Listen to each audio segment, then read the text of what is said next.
लीलावती का परिवार बहुत गरीब था। उसका बेटा अभिजीत और बहू ममता वैष्णो माता के दर्शन करके अपने घर वापस आ रहे थे। तभी झमाझम बहुत जोरदार बारिश होने लगी। आसमान में बिजली कड़कने लगी। माँ जल्दी से चलो वरना हमारी ट्रेन छूट जाएगी। हाँ बेटा, माता रानी के दर्शन तो हो ही गए हैं। आने वाली संतान के स्वागत में ऊपर वाले ने बारिश भी बहुत तेज कर दी है। अब जल्दी से हमें घर पहुंचना होगा क्योंकि डिलीवरी किसी भी समय हो सकती है। माँ मैंने तो पहले ही कहा था कि डिलीवरी का वक्त है, अभी इतनी दूर जाना ठीक नहीं है, पर आप लोगों ने मेरी बात मानी ही नहीं। बेटा, पंडित जी ने बताया था कि 8 महीने बाद ही बच्चा पूरी तरीके से माँ के पेट से बाहर आने के लिए तैयार हो जाता है और इस समय अगर माता रानी का आशीर्वाद मिल जाए तो सब कुछ ठीक हो जाता है। हो सकता है हमारी गरीबी भी कम हो जाए आने वाले बच्चे की वजह से। तो इस तरह से बातें करते करते वो लोग स्टेशन पहुँच गए। बारिश रुकने का नाम ही नहीं ले रही थी। ट्रेन 1 घंटा लेट थी। इसी वजह से उन लोगों ने 1 घंटा स्टेशन पर ही बिताया। 1 घंटे बाद ट्रेन आ गई। अम्मा जी, सामान उठाना है क्या? अरे नहीं भाई साहब, जब अपनी जिंदगी का भार हम लोग उठा रहे हैं तो ये सामान क्या चीज है। हमारी गरीबी से तो हल्का ही है ये सामान। वाह भाई साहब वाह, कितनी गहरी बात कर डाली आपने। खैर, अभिजीत ने सारा सामान उठाया और ट्रेन में बैठ गए। ट्रेन चलने लगी। काफी घंटे का सफर करने के बाद भी बारिश बंद नहीं हुई। माँ मुझे लगता है कि हमें बारिश में ही अपने घर तक पहुँचना पड़ेगा। आसमान देखो कितना काला है। उन लोगों को बारिश में यात्रा करने में बहुत अच्छा लग रहा था, लेकिन उन्हें नहीं पता था कि रास्ते में उनके साथ कितनी ढेर सारी कठिनाइयां आने वाली हैं। तभी ट्रेन अचानक रास्ते में रुक गई। आरपीएफ वाले उनकी बोगी में आ गए। आप लोग इस बोगी से बाहर निकल जाइए। आगे थोड़ी दूर पर एक बहुत बड़ा ट्रेन हादसा हो गया है, जिस वजह से ये ट्रेन यहीं पर रोकी जा रही है। आप लोग यहीं आसपास होटल में रुक जाइए। अरे ऐसे कैसे भाई साहब, हमने पूरा टिकट लिया है, यात्रा तो पूरी कराइए। अरे बहन जी, अगर हम लोग ट्रेन चला देंगे और आगे कहीं हमारी ट्रेन का भी एक्सीडेंट हो गया इतनी तेज बारिश में तो क्या होगा? और क्या आप चाहती हैं कि इस ट्रेन में बैठे सभी लोगों की जान चली जाए? अरे माँ, भाई साहब बिल्कुल सही कह रहे हैं, कभी भी कोई बड़ा हादसा हो सकता है। सभी यात्री उस बोगी से बाहर निकलने लगे, लेकिन तभी अचानक ममता का पेट दर्द शुरू हो गया। माँ जी, मुझे लगता है कि वक्त आ गया है। बहुत जोर से पेट में दर्द हो रहा है। माँ जी कुछ कीजिए। बेटा, इस बोगी के अंदर तो ये लोग हमें रुकने नहीं देंगे। चल बाहर कोई जगह देखते हैं। वो लोग ममता को लेकर ट्रेन के बाहर निकल आए। माँ अब क्या किया जाए? हमारे पास इतने पैसे भी नहीं बचे हैं कि किसी अस्पताल ले चले या फिर कोई होटल ले सके। सारे पैसे तो खत्म हो गए। तभी अचानक अभिजीत की नजर रेल की पटरी पर कहीं दूर पर पड़ी, जहाँ पर किसी बहुत पुरानी ट्रेन की बोगी खड़ी हुई दिख रही थी। कुछ लोग उसी डिब्बे के अंदर घुस रहे थे। माँ वो देखो, सब लोग उस पुरानी बंद पड़ी बोगी में घुस रहे हैं। इस बारिश में हम गरीब लोगों के लिए इससे अच्छी रुकने की जगह कोई नहीं हो सकती है। चलिए जल्दी चलते हैं, फिर आगे सोचते हैं क्या करना है। कम से कम सबसे पहले बारिश से तो बच जाए। बाजी, अब मुझसे दर्द बर्दाश्त नहीं होता बाजी। अभिजीत ने थोड़ा सामान अपनी माँ को पकड़ाया और ममता को अपनी गोद में उठाकर तेज बारिश में भागता हुआ उस ट्रेन के डिब्बे के अंदर घुस गया, जहाँ पर बहुत सारे लोग पहले से ही मौजूद थे। अरे बहन जी, ऐसी कंडीशन में बहू को बाहर ले जाने की क्या जरूरत थी? बहन जी अब क्या बताऊं मैं आपको, सब मेरी ही गलती है। आखिरी महीना चल रहा था और मुझे ही वैष्णो माता के दर्शन कराने थे अपनी बहू को। वो लोग सब बात कर ही रहे थे कि तभी ममता फिर जोर जोर से चीखने लगी। माँ जी, अब तो लगता है आपकी बहू की डिलीवरी इसी ट्रेन की बोगी में होगी। ऐसा कीजिए, जितने भी मर्द हैं वो लोग दूसरी बोगी में जाकर रुके। हम लोग जल्दी आप लोग को खुशखबरी देते हैं। बहू चिंता मत कर, हम सब तेरे साथ हैं। हम सब भी गरीब हैं और गरीबी की वजह से इस बोगी में रुके हुए हैं। उन लोगों की ये मदद देखकर अभिजीत और उसकी माँ लीलावती बहुत खुश हुए। अभिजीत और बाकी के आदमी दूसरी बोगी में जाकर ठहर गए। इधर सारी औरतों ने मिलकर ममता की डिलीवरी कर दी। उसका एक बेटा पैदा हुआ इस ट्रेन में। अभिजीत बधाई हो, तू बाप बन गया। अभिजीत दूसरी बोगी में था।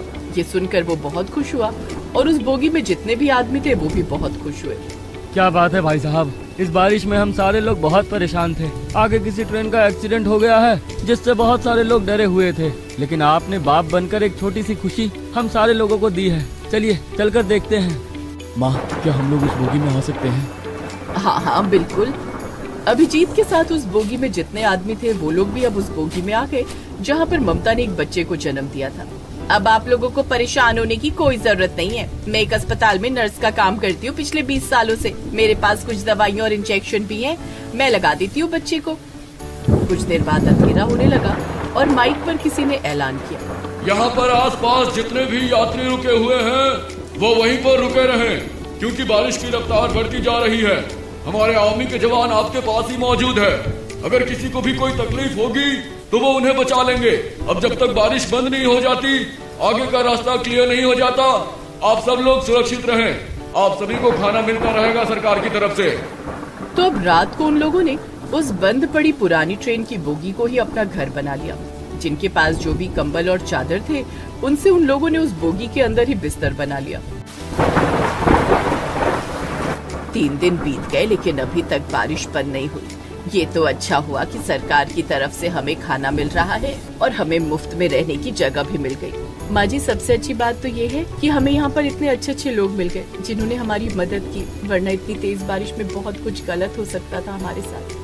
सब माता वैष्णो जी की कृपा है बहन जी। आप अपने होने वाले पोते के लिए ही माता वैष्णो के दरबार गई थी और उसके साथ ही कुछ गलत हो जाता, ऐसा तो हो ही नहीं सकता था। अब वो ट्रेन ही उस गरीब परिवार का घर बन चुका था। वहाँ पर जितने भी लोग थे सब एक परिवार की तरह रहने लगे। बहुत सारे लोगों ने मिलकर एक कठिन समय को भी कितना खुशनुमा बना दिया था।